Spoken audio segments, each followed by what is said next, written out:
people, and I'm sure you see this online every single day, who say you don't deserve to be here because you're not a real journalist. What's your response to them?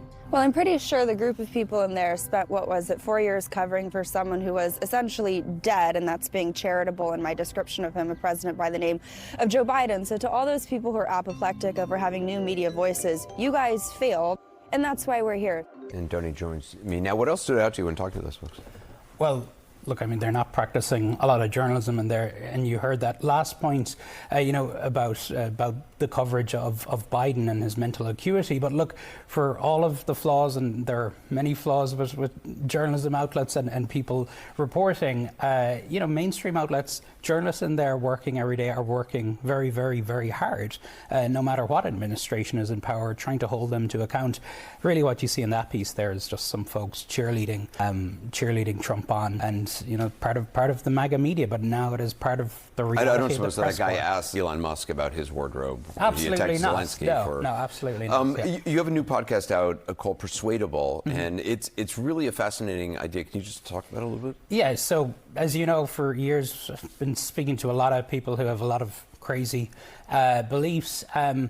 And look, we might want to think it might be comforting for us to think that just people who are in the QAnon rabbit hole and things like that are just... You're talking about conspiracy theory. Yes. You're not talking about the piece you just did. No, These separate. are conspiracy theorists, people in QAnon and QAnon rabbit holes, everything else. Who believe in lizard people that, Yes, every all of that. And look, it's easy, I think, for us to dismiss and just say that's all crazy and those people are crazy. But after every one of these stories we hear from families all around the country, all around the world actually, who say, I have a loved one who is going down that sort of rabbit hole. So we tried to, we have 3 episodes in this podcast called Persuadable, where we tried to get people to a place of empathy where they can at least understand why people... I'm fascinated by this. I mean, you and I have talked about this. I've interviewed people who believe I'm a lizard person and want me executed. And, it's fascinating to talk to people like, how did you get to this place? Yeah, and I want to play just one quick clip from you from a psychiatrist that we spoke to as part of this.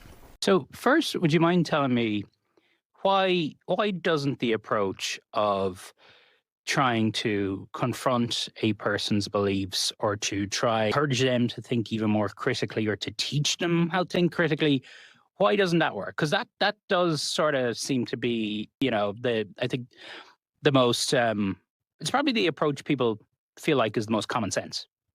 Yeah, I think first in terms of... behavioral science and how people come to develop a particular understanding of the world, human beings are not really convinced by facts.